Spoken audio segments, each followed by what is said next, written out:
This channel does not promote any violence, harmful, or illegal activities. All content provided by this channel is meant for an educational and information purpose only.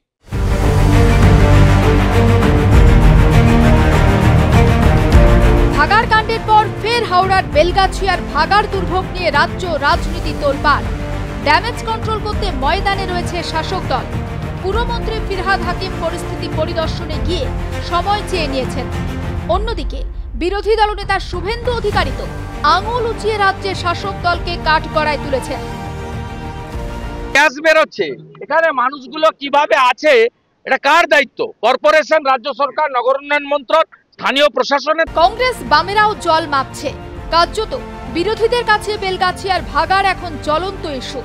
রাজনৈতিক নেতাদের আনাগোনাতে বেলগাছিয়ার ভাগাড় যেমন সরগরম, তেমনি বেড়েছে উৎসুক জনতার ভিড়ও।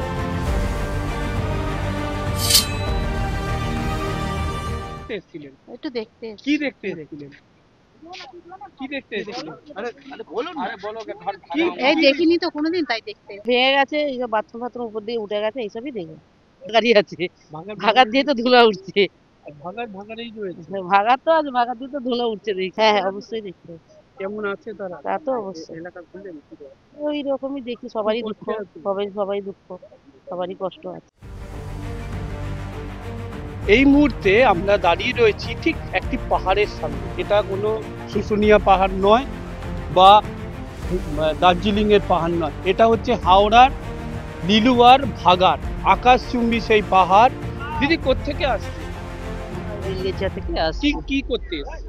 এই দেখতে এসে কি হয়েছে, আর বিপজ্জনক ব্যাপার হচ্ছে না। এলাম কতটা হেঁটে এলেন? অনেকটাই। একটু নিউজ চ্যানেলে দেখাচ্ছে।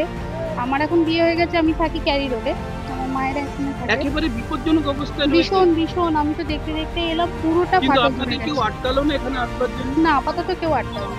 কেউ আটকালো না, ওখানে লোকাল লোকেরা আছে। বারবার বলছে ধস নামছে, সেখানে কিন্তু আপনাদের কেউ আটকালো না? না, কেউ আটকায়নি। ওখানে তো কোনো গার্ড বা কেউ। 7 দিন পরে এলাকা থেকে বহু দূর দূরান্ত থেকে মানুষ তারা ছুটে এসেছেন এই পাহাড় দেখতে।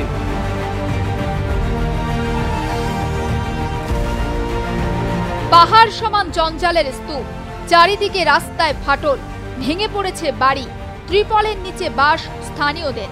কার্যত বদ্ধভূমিতে পরিণত হয়েছে বেলগাছিয়ার ভাগাড় অঞ্চল। পুলিশ প্রশাসনের টহলও রয়েছে।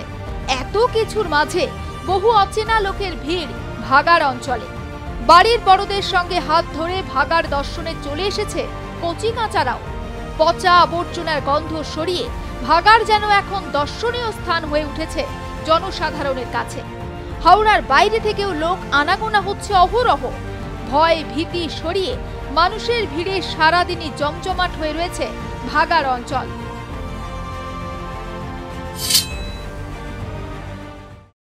কোত্থেকে এসেছেন আপনি? হাওড়া এসি। হ্যাঁ Howrah AC market. AC market থেকে কি দেখলেন এসে? দেখছি আমাদের ডেভেলপমেন্ট দেখলেন? হ্যাঁ। অবাক লাগলো পুরো বিষয়টা দেখে? না, অবাক লাগলো না। আমি দেখছি কি এত বছর থেকে আছে, এখন হাল্লা কেন হচ্ছে? আগে কেউ আর যে ধস নেমেছে কি দেখলেন? এটা তো হবেই, যখন কাজড়া হবে তো গ্যাস কম হবে, তো ধস তো হবে। দেখছি এই যে ভেঙে চুরে গেছে, মানুষরা খাওয়া পাচ্ছে না, জল পাচ্ছিল না, এই সব খাচ্ছে দেখছি। অসহায় রাস্তাঘাট সব ভেঙে চুরে গেছে, ঘর বাড়ি ভেঙে চুরে গেছে। হ্যাঁ ভাগাড়, এই তো দেখছি, দাঁড়িয়ে দেখছি সব ভেঙে। পাহাড় ওই যে হয়েছে, বাস্ট হয়ে যাচ্ছে, গ্যাসে চারিদিকে ফেটে ফুটে যাচ্ছে। হ্যাঁ দেখলাম তো। কতজন এসেছেন দেখতে? আমরা 15-20 জন মতন এসছি। এত কিছুর মাঝেও অসহায় অবস্থায় রয়েছেন এই অঞ্চলের বাসিন্দারা।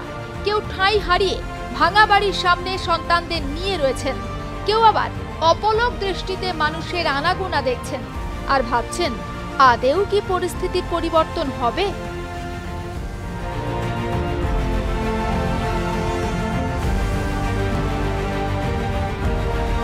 ভয়ঙ্কর অবস্থা, ভগ্নদশা, চারিদিকে একেবারে প্রলয় লীলা চলেছে। ঠিক সেইখানে প্রশাসন কিন্তু নির্দ্বিধায় কিছু মানুষকে অবাধে ছেড়ে দিচ্ছেন এবং সেখানে কিন্তু তারা একেবারে দর্শকের ভূমিকায়, কারণ পার্শ্ববর্তী এলাকা থেকে তারা আসছেন এবং সেখানে তারা কিন্তু দেখতে আসছেন কিভাবে ভেঙেছে বা কি হয়েছে। কিন্তু সেক্ষেত্রে যে কোনো সময় বড়সড় দুর্ঘটনা ঘটে যেতে পারে। হাওড়া থেকে রণজিৎ রায়, আর প্লাস।